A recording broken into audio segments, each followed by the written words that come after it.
The Western alliance of the US and NATO were on the receiving end of thinly veiled barbs as the 14th BRICS Summit, hosted virtually by China yesterday. Russian President Vladimir Putin, at the receiving end of the most comprehensive sanctions package ever, urged fellow nations and the multilateral body to defy the sanctions. Alongside a host Chinese leader Xi Jinping, they implored fellow nations to embrace a multipolar system of intergovernment relations that did not use the global economy as what they called a weapon. South Africa is a founding member of BRICS and is already considering buying Russian oil.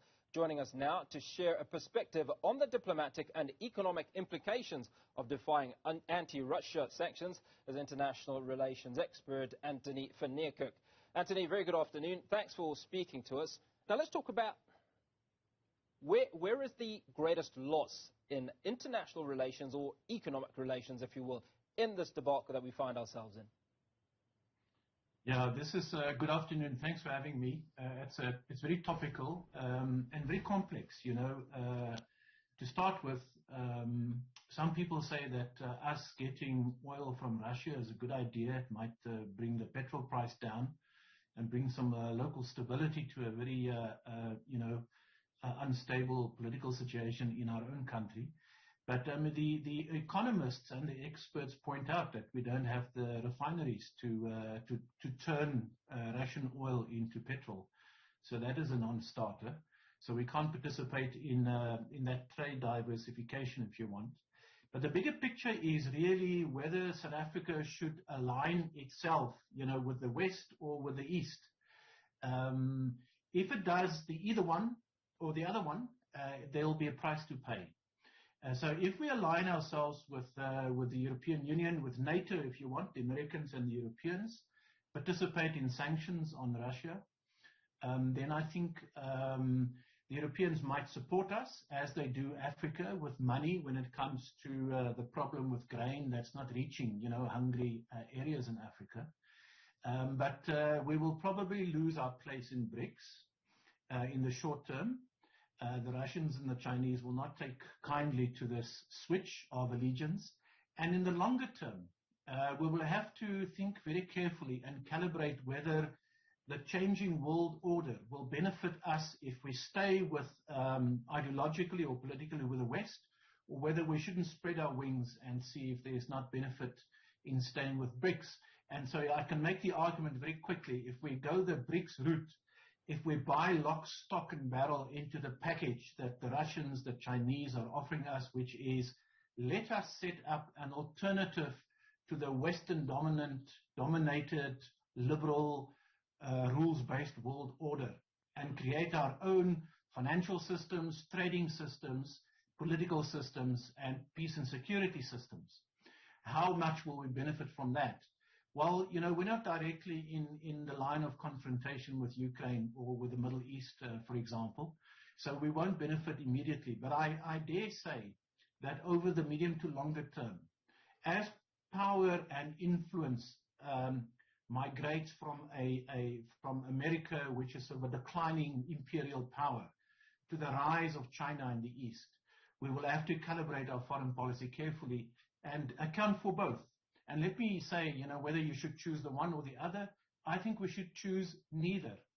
The old idea in the Cold War of non-alignment, being non-aligned to either power bloc is, I think, attractive. We can maybe revive the idea because, after all, it's not about the international friends that you have, but it's about the interests that you need to protect and advance. Anthony, allow me to come in there. And I suppose all of this begs the question, who do you sacrifice at what cost? Do you sacrifice the lives of your citizens because you want relations with one bloc or the other?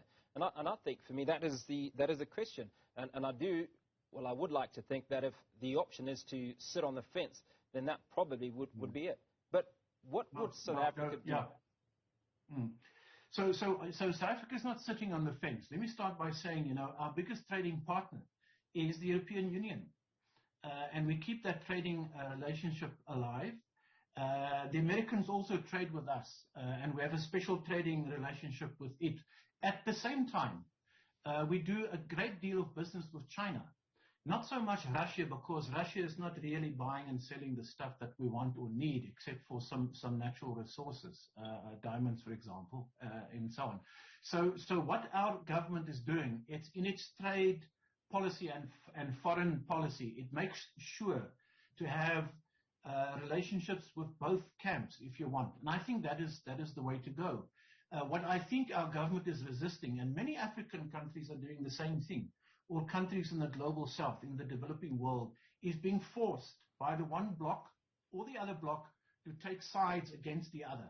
And so, and I understand that resistance, because, as I said before, we must look after our own economic and financial and security interests. So there's no point, in my view, in saying to the Europeans, we're going to participate in sanctions, because the Russians and the Chinese and the BRICS countries will probably punish us for it. It's better for us to have a balanced trade and foreign policy that looks at both camps.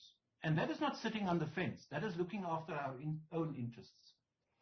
Now, the one thing that you mentioned is we don't have the refineries to buy crude oil from Russia. Is it an option for Africa to come together as a continent and make that purchase and then use the refineries on the continent? Yeah, I have a slightly different view. I think maybe that's a possibility, but you know, Africa has a lot of oil. Think of Angola, Nigeria, Algeria, and new oil finds elsewhere on the east coast. It's a bit of a mystery to me why it is that as Africans we do not trade more or better with each other. So we don't need oil from Russia, we need oil from Nigeria and from Angola. Angola is almost a neighbor of ours in the SADC region. And I think maybe this global crisis is going to force Africans to work together quite closely. The second thing is we're running out of grain and cooking oil and so on that comes from Ukraine, from Russia and elsewhere. This is maybe an opportune moment, forced by this crisis, for Africans to begin to trade faster and on a bigger scale with each other in order to solve this problem. I don't think, let me also be more pragmatic, more realistic. It doesn't mean that these shortages that we see developing because of the international crisis can be solved overnight. The hunger in Africa will not be resolved anytime soon. But what this international crisis forces us to do is to begin to calculate how can we cooperate and trade with each other without all of this bureaucratic and administrative red tape on the borders. So in that sense, we benefit from the crisis. Well, let's talk about the crisis. Do you see an end in sight? No, I don't.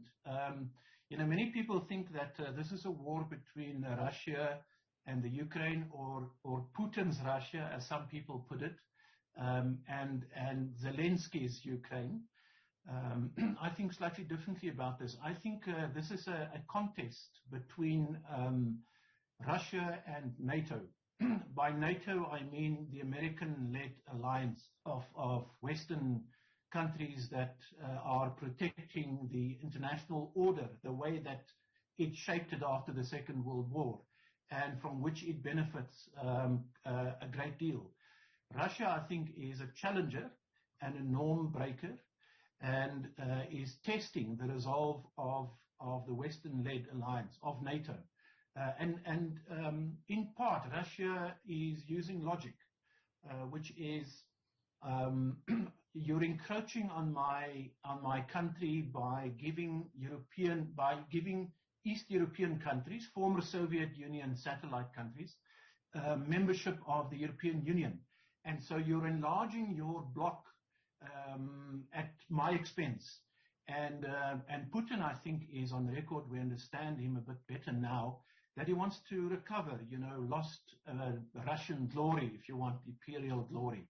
And so he's quite sensitive to the European Union, who is giving membership, even if it's on a temporary or a entry-level basis, to countries on his own border. And so he's saying, I'm drawing a line.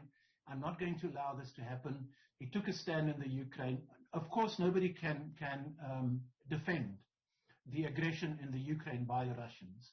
But we have to understand that he has no quick incentive to withdraw or to sue for peace. In fact, I think Putin is making the point that if you threaten me, I'm going to take the stand. And there are other countries in the former Eastern Europe, smaller countries that might face a similar bleak future in terms of Russian aggression. And so this is a big contest, really, between NATO and Russia. And by the way, the reason why this is not going to end soon is, in my view, the Americans and the Europeans are trying to put Russia in its place, teach it a lesson, degrade its ability to have to portray or to project economic. What is that power. place that they're trying to put it in? They're trying to reduce. Well, first of all, so Russia is a threat to the European or the Western dominated international system. Remember 5 minutes ago we spoke about BRICS and China and Russia saying, why don't we develop an alternative payment system, an alternative financial system, and a trading system, buy oil from us and not through, etc., etc. These are examples of Russia and its allies trying to oppose the Western world order. And so if Russia can be reduced in size, if Putin can be removed, if an alternative regime can come to power that's more European friendly, if the military might of the Russians can be broken in Ukraine, then Russia is put back in its box where the Europeans and the Americans think it belongs. Because after all, the bigger contest over a longer period of time is between NATO and China. China is the rising imperial power in the East that I think NATO has to understand, to deal with. Anthoni Van Nieuwkerk, international relations expert, giving us analysis there on Russia, in fact, all things Russia, and how that impacts on South Africa-Russia relations.